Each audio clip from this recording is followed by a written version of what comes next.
Thank you so much for your time, for coming out here. It feels so wonderful to be in this city. I came here 24 years ago as a student backpacking, and I spent a week in Copenhagen, and that was my best memory of that trip. Barbara gave me this chance to visit and to discuss my work with you guys. So it's a big honor. And you guys are so lucky to be working and studying with one of the superstars in Korean studies, Barbara Wall.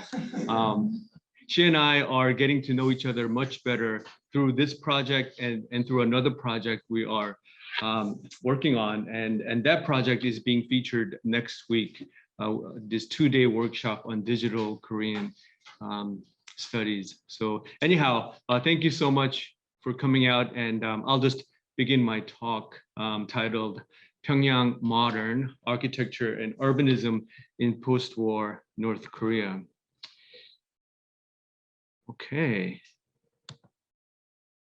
So when you land in North Korea, and almost always you will go through Pyongyang, the capital city. These are some of the sites you will see on your first day. And it's almost inevitable that you will visit these sites. Anybody landing in North Korea are taken. Of course, it is officially, technically your choice, but you are highly encouraged to visit these monuments. The first place you will visit is the Mansudae Revolutionary Museum, right here, with the two enormous statues of their beloved leaders, Kim Il-sung, the founding leader, on the left, and his son Kim Jong-il on the right. So from the beginning, there is a level that is just a little bit uncomfortable because you are encouraged to buy some flowers. Everyone is encouraged to buy some flowers and lay the flowers on the foot of these statues that ends with a bow.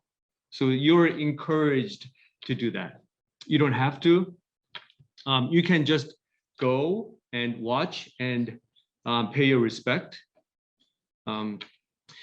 Flanking these two statues are two enormous sculptures representing North Korea's revolutionary past. Oh, by the way, North Korea today are the best statue makers in the world. So yes. You know, some skills decline, right, over time, like statue making. Statue making is a skill in human history that has declined, but not in North Korea. So North Korea today is considered one of the best big, large statue makers in the world, and they actually export this technology to other countries, friendly countries with North Korea. Africa being one of the main buyers of North Korea's technology. Anybody with a computer in front of you, check out African Renaissance monument in Senegal. Amazing statue, African Renaissance monument, and North Korea built that. Anyhow, all these monument statues are incredibly well made in North Korea. Another, and you know, even if you compare it to South Korea's statues, North Koreans are so much better at making big, large statues. And then of course you will drive by the famous Cheollima statue right here, representing the fast horse, sometimes flying, sometimes not flying, but a very important symbol of North Korea, symbolizing the Cheollima movement that began in 1959 and that still lives on in the legacy and in the memory of the North Korean people. And of course, the famous and maybe infamous Ryugyong Hotel, the triangular pyramid-shaped hotel that is finally in operation today, but it had been in the making for the past 30 years. And unfortunately, when this was being built, North Korea was hit with North Korea's worst natural disasters and also its worst calamity, humanitarian crisis with hunger and famine in the late 1990s. So this hotel was put on hold for 20 years, but now they found investors, construction materials. So this hotel is finally finished and in operation. Not every floor, but some floors. So you know, commonly in the media, when this hotel was known to the world, it was portrayed as, you know, an example of how bad North Koreans are at building stuff, how shoddy the engineering is, that it is not straight, and the elevators don't work. But that was not the case at all. It was really about materials. And North Korea at the time just could not obtain or buy enough materials to finish this building. But now they have been able to, with investment from China and from Hong Kong. Ryugyong, by the way, that's the name of this hotel. Ryugyong is an old name of Pyongyang. Gyeong means city or capital city. Pyongyang is historically a capital city in Korea from the ancient past. It used to be one of the capital cities of the ancient kingdom of Goguryeo, and a very important city, especially during the Goryeo Middle Age kingdom. And Ryugyong means a city of willow trees. Ryu in this case means willow trees. And even today along the Taedong River, there are a lot of willow trees lining the banks of the river. And then you also see the enormous workers' palace right here. Today is called People's Study Hall, but it was first named as the Workers' Palace, and in the 1980s, 1979, it was renamed as People's Study Hall. So these are some of the sites that you see, and you can already tell that the architectural styles are very eclectic. So this kind of neo-traditional Korean style architecture is very well known in North Korea, right? With the rooftops and the pillars made out of cement. But you also see very futuristic style as well, the Ryugyong style.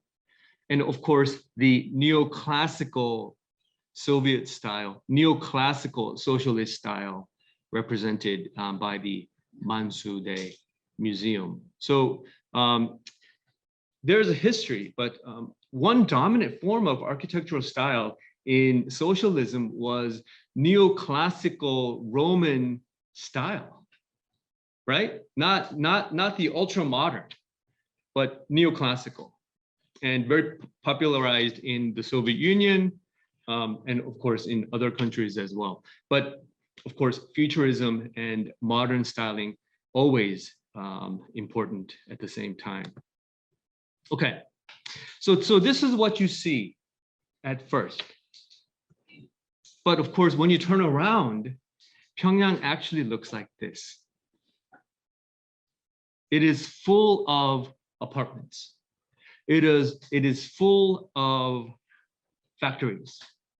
It is full of office buildings that don't look like fancy monuments, that have no revolutionary markers on the surface.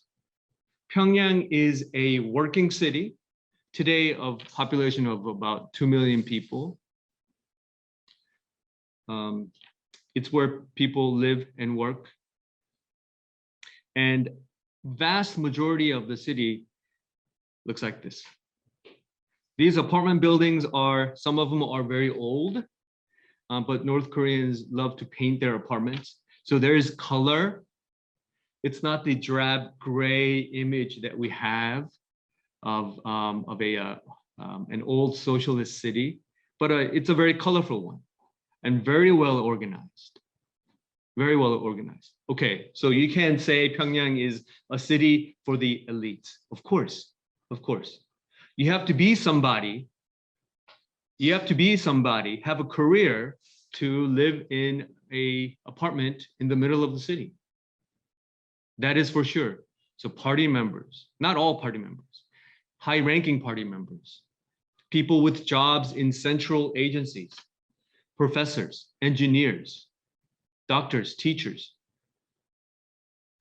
service workers at the most important organs. These are the type of people who live in the city of Pyongyang.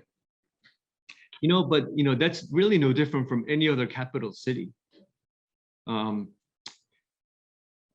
capital city of South Korea, average working people in Korea cannot live in the capital city of Seoul. It's not because of any law. There's no law. In Pyongyang, there is a law. You cannot simply move into Pyongyang. You have to have a permit. In South Korea, you don't need a permit to live in Seoul. It is simply economically not possible to live in central Seoul. So major cities all over the world have, in a way, restrictions of its own kind. I know not all cities are like that. And I think Copenhagen is better than many other big capital cities in kind of equalizing access and rent. I could be wrong, but that's my sense.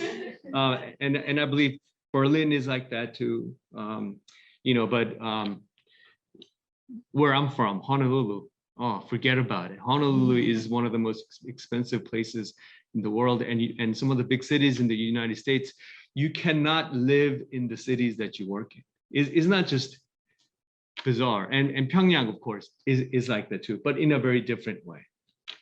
So this is this is how the city looks like once you turn your face away from the monuments. Okay. All right. So these two types of architectural forms, I'm going to call one, this type, the representative type, the symbolic one, monumental architecture. And this type of monumental architecture is a form that explicitly symbolizes on the surface the messages of some kind of hegemonic entities, in this case, the state. We're going to talk about this building in a little bit. It's a very special building. It's in central Pyongyang, called the Workers' Palace. It's in central Pyongyang. It symbolizes what the North Korean Revolution is supposed to represent. The workers creating a better life for themselves. This is a place where they can go and study, take English classes. Yes, it is. Those English classes are packed every day. North Koreans are hard at learning English, just like everybody else in the world. And I had the fortune of giving a short lecture at this place when I visited in 2014. It was so fun because their English is so good. Their English is so good. They had never talked to anybody who's a native English speaker, right? They have never met them, but their English somehow is really good. So this is monumental architecture represent what the state and the revolution is supposed to symbolize. Pretty simple. Okay, and the other type of architecture, the apartments, I'm calling vernacular architecture.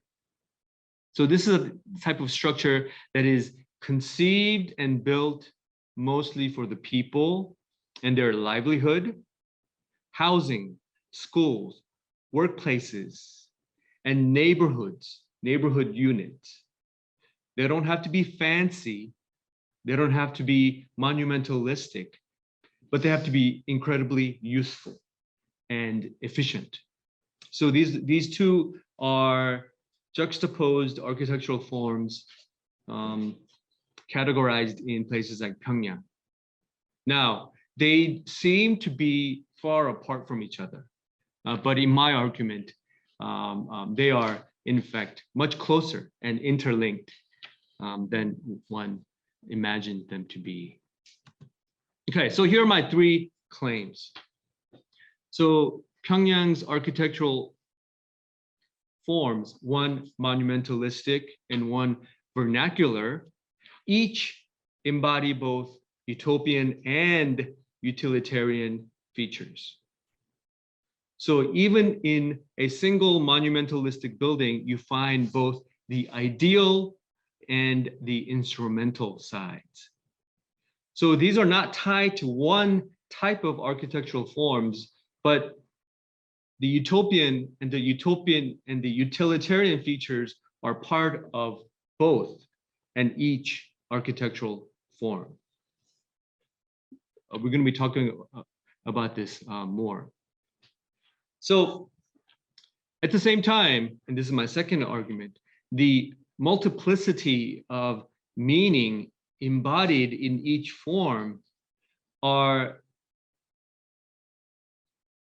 always linked to transnational processes of bureaucratic expansion and industrial developmentalism. So these two global forces, bureaucratic expansion and global industrialism, are always embodied and embedded within each architectural form. What is bureaucratic expansion? That's state power. That's modern state power. Modern state power is defined not by brutal force of violence, but by the power of bureaucracy. And in a way, the most penetrating and the most complete kind of state power is bureaucratic. This is something that a lot of people have spoken about in the past, including people like Foucault, which is probably very familiar to many of you guys. So Pyongyang is one of these places, but of course Seoul, right, where Seoul's bureaucratic power is almost totalitarian in a way. And I think many European cities like Copenhagen is like that as well, where the organization and the layout itself of the city, in effect, is a powerful way of controlling and, in a way, surveilling its population. So that is the epitome of what modern state power is, and of course that is always accompanied by the global force of industrialism. Okay, my third argument here. This is the boring part. Okay, so we'll get to more images. My third claim is that understanding and approaching North Korea's architecture as a marker of state socialism of 20th century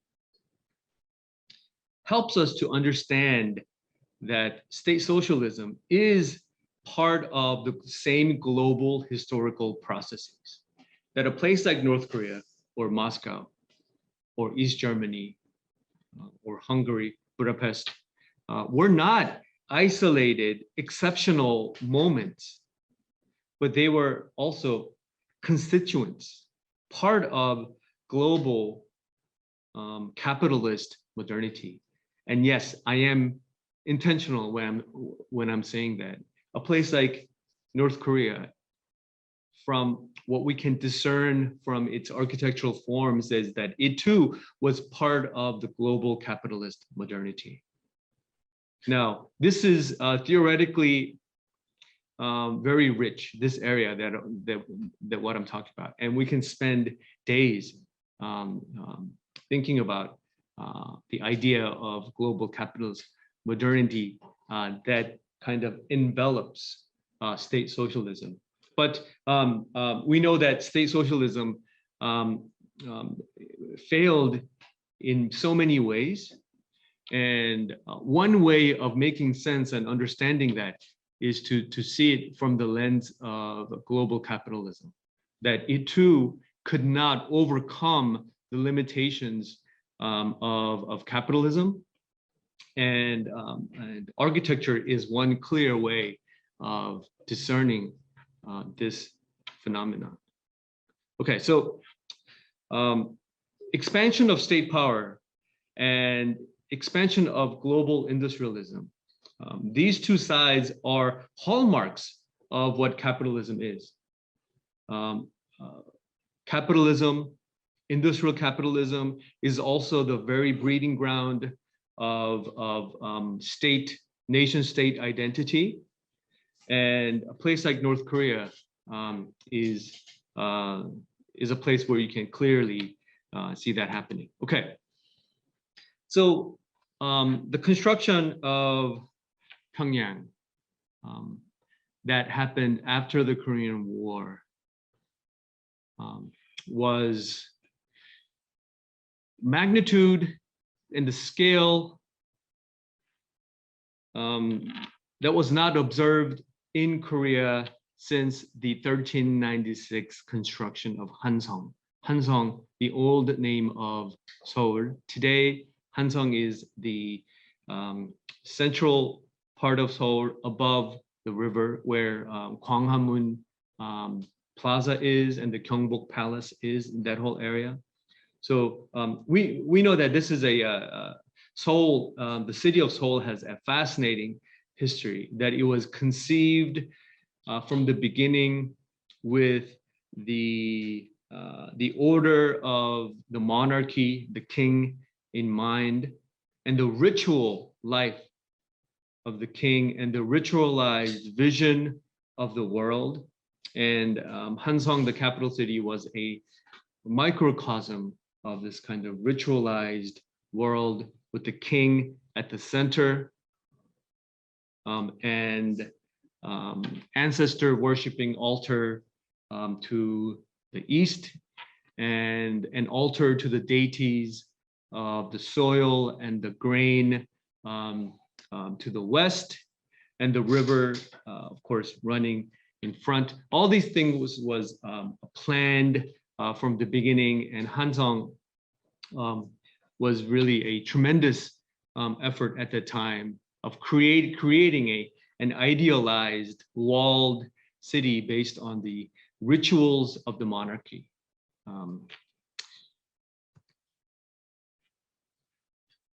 The reconstruction of Pyongyang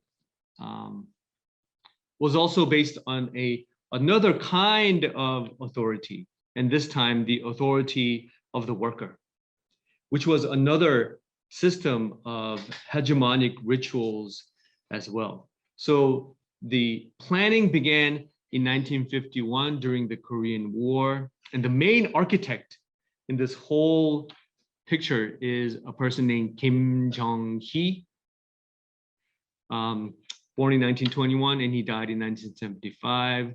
And the official story is that he answered the call of the state and Kim Il-sung and returned from his study abroad in Moscow to participate in the reconstruction of the city.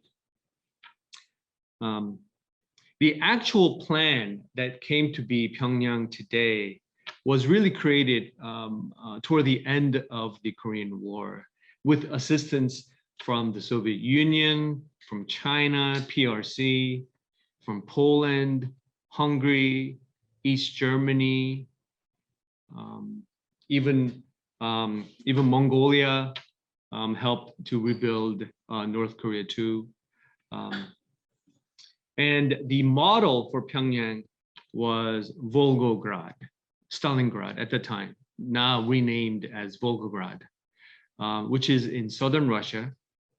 It's on the Volga River, which is the longest river in Russia, a beautiful part of Russia that flows into the Caspian Sea.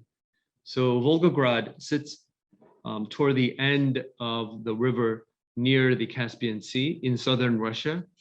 And if you look at pictures of Volgograd, it kind of looks like Pyongyang. Pyongyang is very flat. It's not a mountainous place like Seoul is. Seoul is very mountainous, right? Pyongyang is rather a flat city like Volgograd, and it has curving, flowing river in the central part of the city. Okay, so here are some of the highlights of the city that I was able to draw on my own. So we're talking about the western part of Taedong River that flows through the city of Pyongyang. But Taedong River largely flows from east to west into the Yellow Sea. But when it gets to the middle of Pyongyang, it curves like this. It runs north and south for about 10 miles, about 16 kilometers. So when we say central Pyongyang, we're talking about the part that curves up and down the Taedong River. So it starts with the Pyongyang train station. Okay, in this picture, it's the western part, but really it is the southern part, And there is the Inmingun People's Army Street that leads to Pyongyang Theater. And from here, a very large avenue, Stalin Street. Today, it's called the Victory Street, all the way to Moranbong Hill, a very important hill, very historical place, very long stretch of very wide road here. And along this road, avenue, there is the Kim Il-sung Square, which is at the top flanked by the Workers' Palace, today the People's Study Hall. And of course, today this is also where the leaders stand and watch their military parade, right? And more, the Mansudae Hill, the two big monuments. This is the most important scheme of Pyongyang today, from Pyongyang train station to Pyongyang Theater, and then Stalin Street all the way to Moran Hill, with Kim Il-sung Square in the center. And this all takes place along the very important historical Taedong River. Pyongyang is historically such an important city, as the capital city of Goguryeo, and also before that, one of the central areas of the Lolang Commandery. Yes, the Lolang Commandery is real, and the main palace, the main castle of Lolang or Nangnang-song was in central Pyongyang. So, so there's so much ancient history that is part of Pyongyang. All right. So this is how the People's Army Street coming from Pyongyang train station looked like in 1959. Even in 1959, Pyongyang looked like it was a different place. You cannot find this type of street anywhere else in Korea at this time, 1959. Certainly not in Seoul. Pyongyang was modernizing and developing much faster than Seoul in South Korea. And this is a scene from of Stalin Street in 1960. This is the wide street that leads from the Pyongyang Theater all the way to Moranbong Hill, a very important part of the city. And on the eastern bank of the Taedong River, there were brand new housing units arising with the help of China, and equipment and machinery from the Soviet Union and Czechoslovakia. So scenes like this, in some ways, kind of remind you of Europe, a European style city. Low-level apartments, right? Low-level apartments, you know, kind of a grid organized way, right? Look at this. right? This kind of style of city planning, in a way, came directly from the experience of the Soviet Union, East Germany, Czechoslovakia. But at the heart of this city planning was not a house of rule, but a house of learning, the workers' palace, that later became people's study house, represented in this blueprint from 1958, #1 right here. Flanked by parks, apartments, government offices. So I want to stay on this notion for a minute. This is another kind of hegemonic rule, undoubtedly. This is another kind of organization and clearly subjugation, right? Organization by the state always means subjugation by the state, always, right? But at the center of this scheme was not a residence of Kim Il-sung or the offices of the police or the military, but a library, a learning center.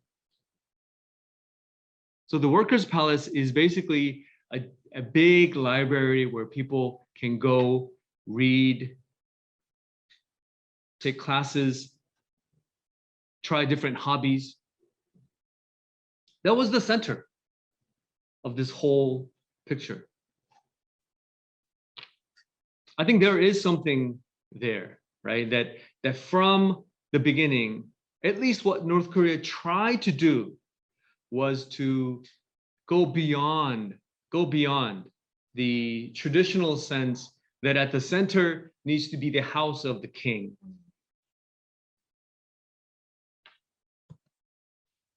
So this is the Workers' Palace as it looks today, the Grand People's Study House, 인민대학습당. This is a photo that I took.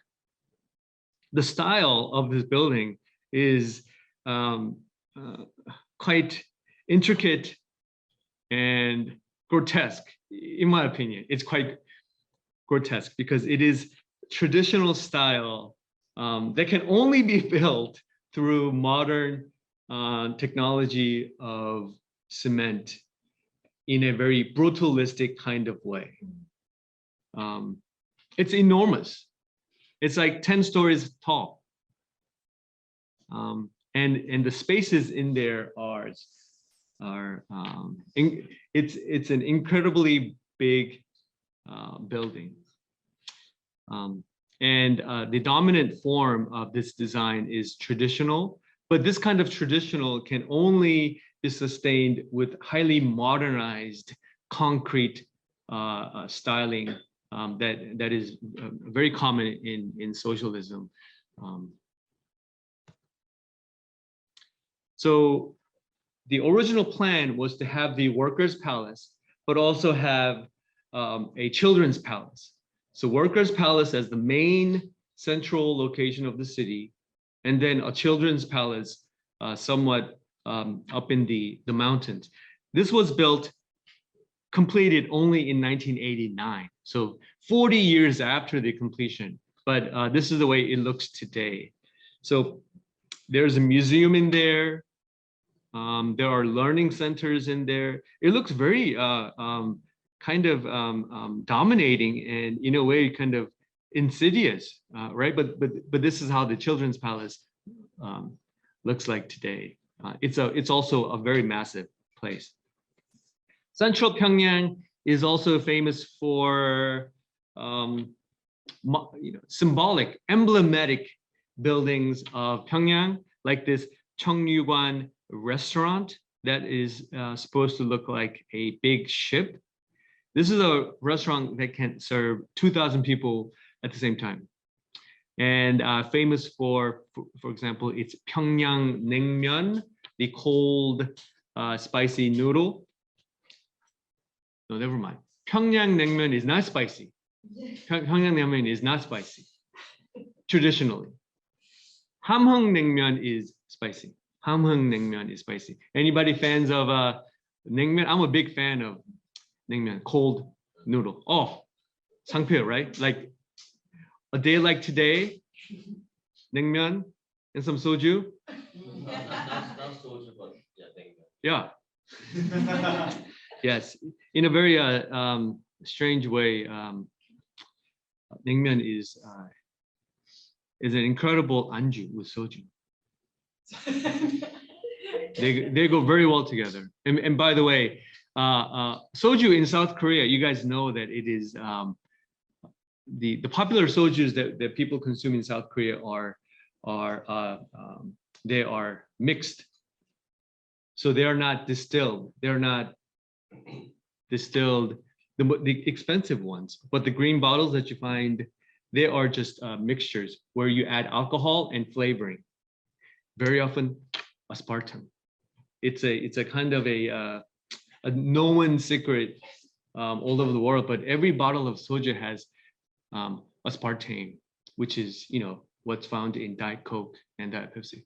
It's a terrible chemical ingredient, but it's so widely used and consumed, we just don't think about it too much. But most bottles, the green bottle soju, have aspartame. Anyhow, but that's why they're so cheap. That's why they're $2-3 a bottle. In North Korea, you do not find that kind of soju. In North Korea, you only find the distilled spirits. So much stronger, 40%, 50% alcohol, and quite delicious. Anyhow,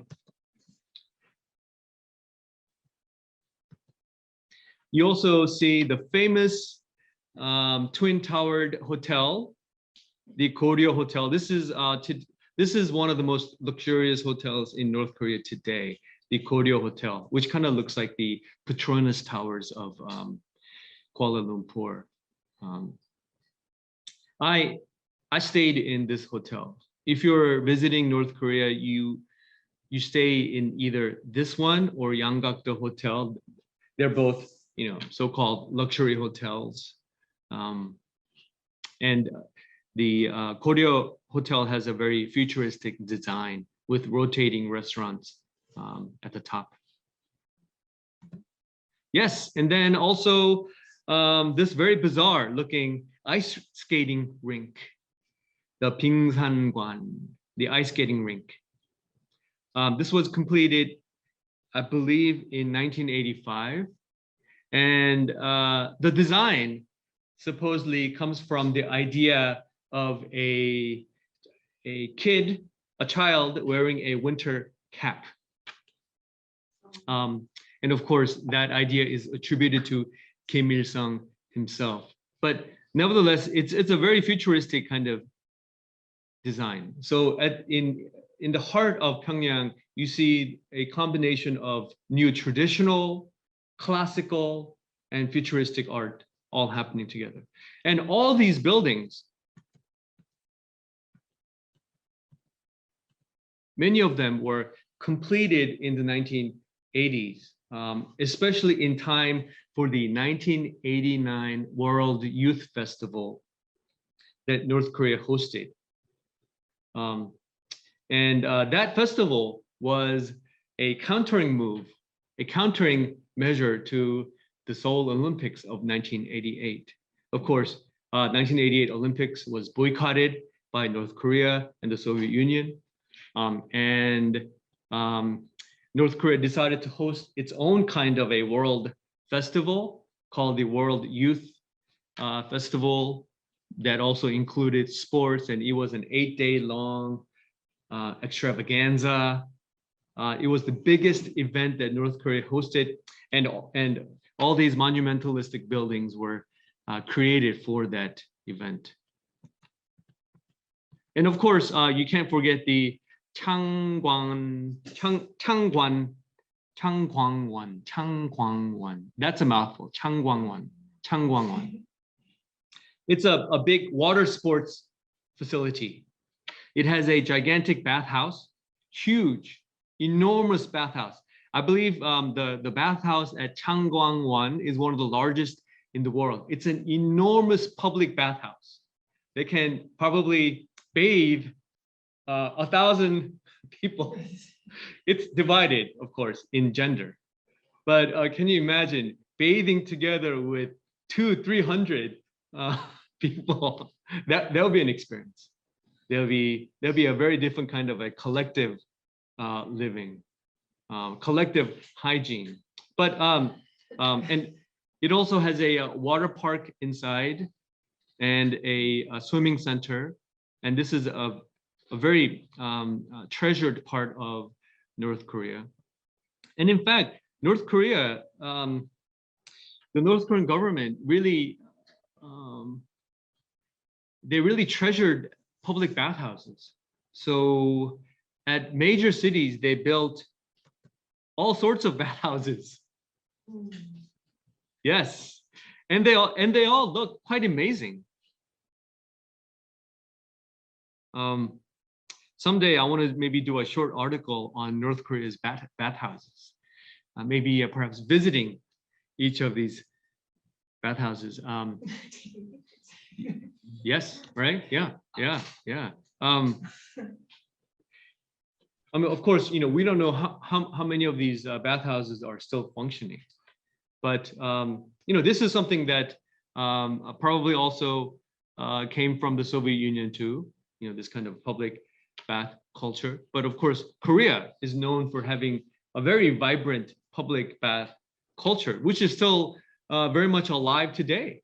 Public bath culture, which I sometimes enjoy. I don't know if you guys have had the experience when you visited Korea. You know what? I think when you visit Korea, the public bath experience is probably at the top.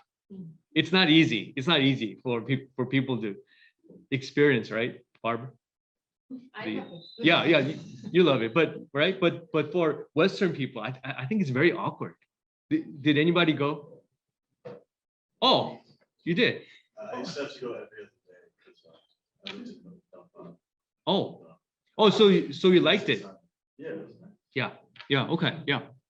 And so North Korea also treasures its bathhouses, and they built some fancy bathhouses all over the country.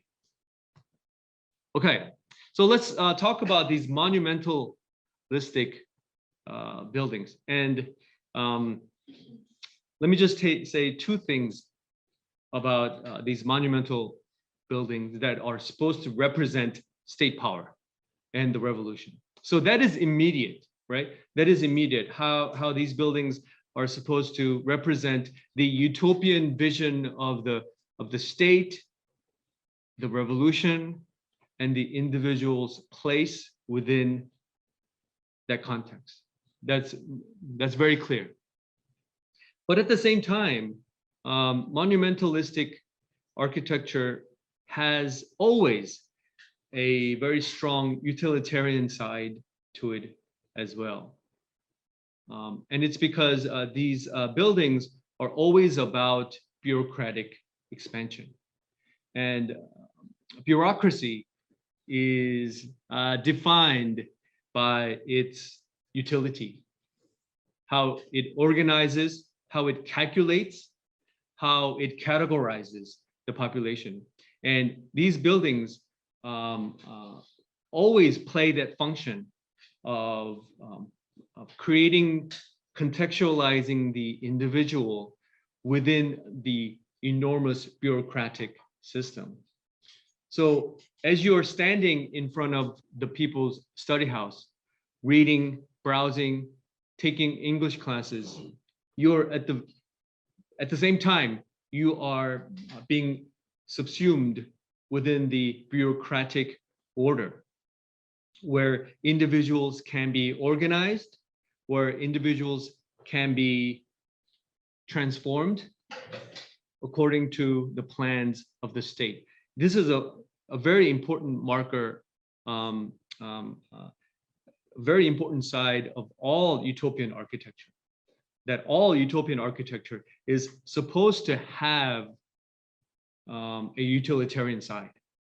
Well, at least that is my argument. Okay, At the same time, oh boy, how much longer do I have? Maybe. Yeah, we have vacation, so we can just. Oh, man. Let's go on. Oh boy. Okay. Now, I'll just move through more quickly. But at the same time, Pyongyang, as we saw, is a city full of apartments. It's a place of dwelling, socialist dwelling of some kind, where efficiency and utility become the most important code. Pyongyang is a city for production.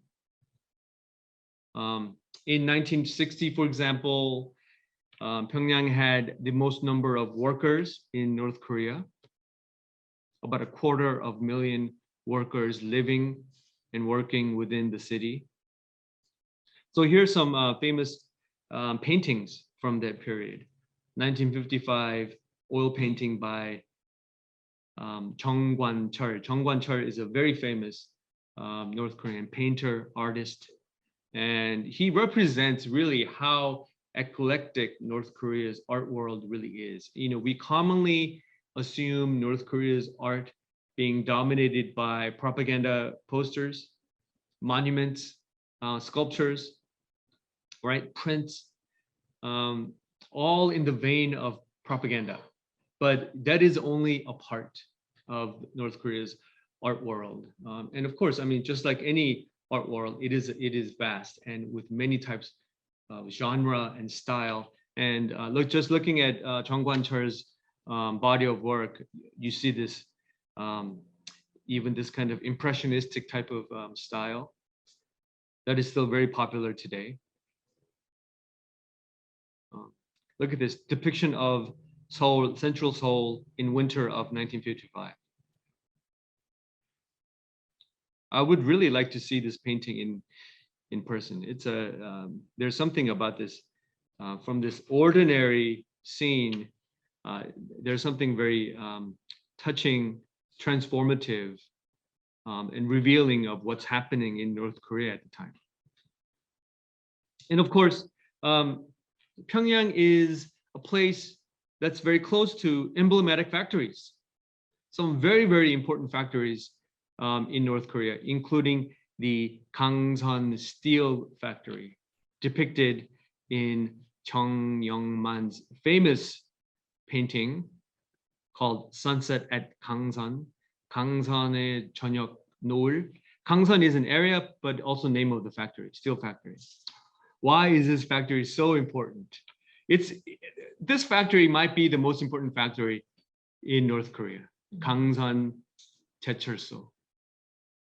This is the birthplace of the Cheollima movement, Cheollima work team competition movement of 1959. It's an emblematic factory. Some steel workers at this factory took on the call of the party and Kim Il-sung to produce and to compete. And that was the start of the massive Cheollima competition movement in 1959. All right. Unfortunately, it's hard to visit these places. You cannot simply go to Gangsan and look at that visage. Okay. The apartments were, of course, designed and conceived and constructed for the sake of productivity and efficiency. They became the dominant form in the Soviet Union in the 1950s. And once that happened, it became the dominant form in other socialist countries. Although there have been critical views against this, that apartment building is probably not good for human living all the time, not all the time. So although it still is the dominant form of living in North Korea and in places like South Korea, there were always people criticizing this system as well, like Romania's urban planner, Sensenat Sfinescu, they thought these apartments were simply just too industrial driven. They were too factory-like. And of course, also critical of this whole concept, because that idea of the apartment as an efficient place for workers came from the capitalist context, envisioned and conceptualized, theorized by people like Le Corbusier. He wanted to create mass housing that was like factories, where people worked, lived, traveled in a very efficient manner. And we know that efficiency and productivity are hallmarks of capitalism and avenues of exploitation. So there have always been people critical of apartment housing, while accepting the form as the most useful form. In places like North Korea, the apartment became so important because of its the ease of its construction process as well. So in a place like North Korea, but also in other socialist countries, the most important unit is the micro district.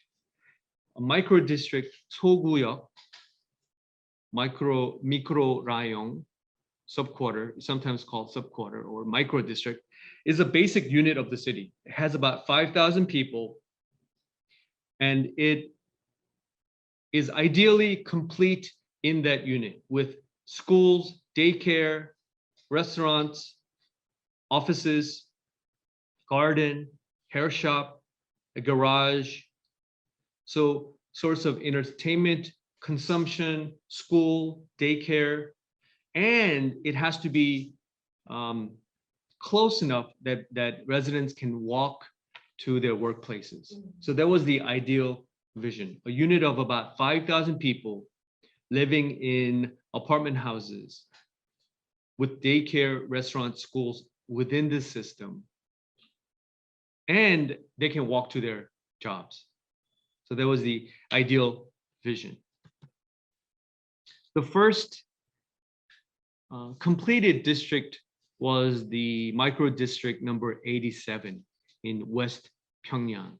This is the original blueprint, published in 1959. This district still exists today, but in a very different way. It had originally a very large park in the northern portion of the district, represented by this green space. This space is where today Ryugyong Hotel sits. So this district is still very important and emblematic to North Korea as a place of residence, and now its most famous hotel. Okay. The most central regulative concept of housing was efficiency. Efficiency of living and also efficiency of constructing. And of course, this idea came from the ideology of capitalist productivity. And within this idea of efficiency, the most important practice was the technique of prefabrication, 조립식 방법, prefab parts.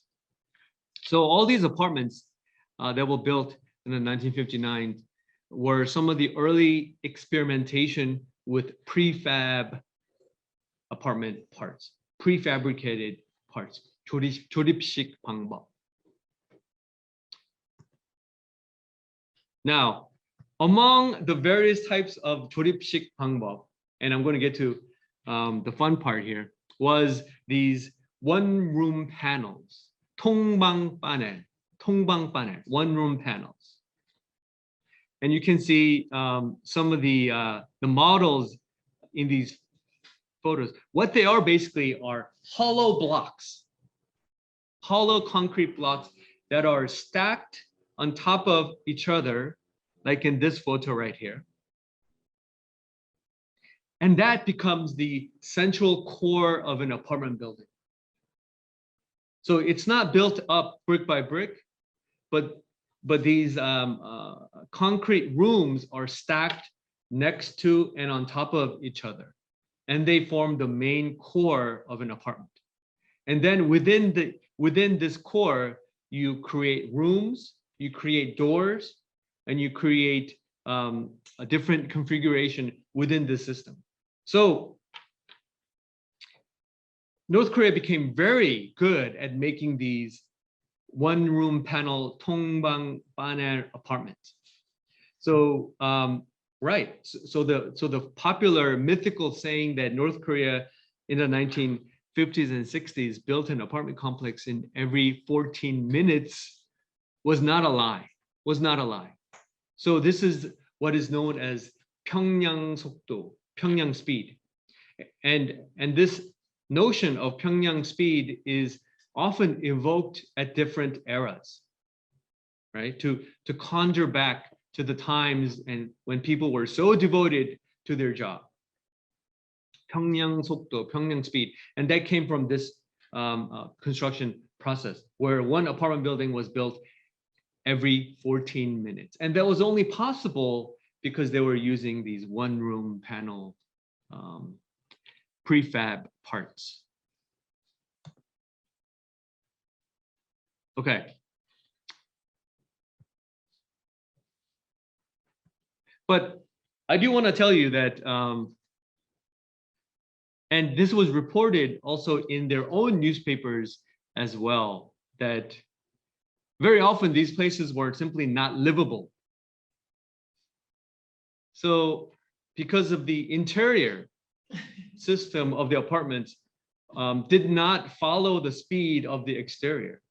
So like piping, walls, rooms, furniture, water, drain, sewage, all these things were in fact much more difficult to build than the apartments themselves, right? So newspaper from this time are full of articles complaining, right, that the residents are not able to enter and live in these new apartments because the interior is simply not finished, still unlivable. And so we have two sides here, two sides of this revolutionary moment, and it is quite spectacular, right? The use of a very efficient construction process called 통방 panel, one-room panel, in which an apartment was built one in every 14 minutes. An incredible achievement right there, okay? Undoubtedly. But we all know that an apartment is not just about, right, the building itself, but it's really about the interior.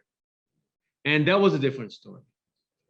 The piping, the water, sewage, the rooms, the walls, that took much longer and very often never finished. So even in central Pyongyang, the so-called elite apartments, people were having to get water from outside, right? Or not have running water, toilet, sewage piping available, electricity that was only available a few hours at a time. So much of this improved later on, gradually, but it took a long time. And even today, you know, in central Pyongyang, electricity and water are not always available. It's only for electricity and water are usually available for 3, 4, 5 hours a day. And that's part of normal life there, you know, but at the same time, I mean, people manage, they save, they conserve, they gather water in their bathtub. And you know what? South Koreans did that in the even in the 1980s. Water, electricity was not always constant in places like South Korea either. And in many parts of the world today, water, electricity are only provided part of the day. And North Korea, the situation, that's just become normal. That's just become normal. Yes, so it is true that North Korea did achieve revolutionary processes in housing construction in the 1950s. Speed, efficiency, but at the same time, it was always full of problems because of its interior issues. Okay, so let me get to some conclusive marks on apartment housing, the utilitarian architectural form. I'm going to say two things. Okay, two things about this. So it's obvious how these apartment complexes, apartment buildings, or housing were designed and built for the sake of efficiency, productivity, and for organization, human organization, where people can live, work, take their kids to school, have daycare, and be a productive people, laboring people, working at the factories, coming home, getting their rest. And of course, it's related to the old saying is that production of labor, the most important things about production of labor is reproduction of labor, that it has to be reproduced day in and day out. And apartments played a central function of this process, productivity that is reproduced day in and day out. That is something that we can all commonly see. That is the utilitarian side of housing. But what I'm also arguing here is that even apartment complexes had a utopian side, a very powerful utopian side. It may not be glorious. It may not be rosy or positive in a way. And this utopian side is the fact that the state knows how to organize the people, that the state now is an all-knowing entity of what is best for its population. That itself was a very powerful utopian vision of the modern state. That it knows, that it can, that the state is able to know what is good for the people, that the state is able to know how it can change and transform the people with things like efficiency, calculation, how to make people more productive. The fact that state thought it knows this process is a very powerful utopian notion of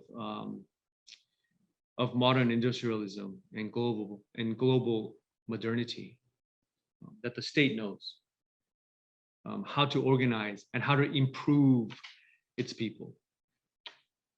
So an apartment complex always has these two interrelated sides, the utilitarian function, but at the same time, that very utilitarian function shows us a very powerful modern utopian notion of an all-knowing state, that the state knows how to improve its population, which always turns out to be simply impossible in all parts of the world. Okay. This is a photo that I took toward the end of my trip.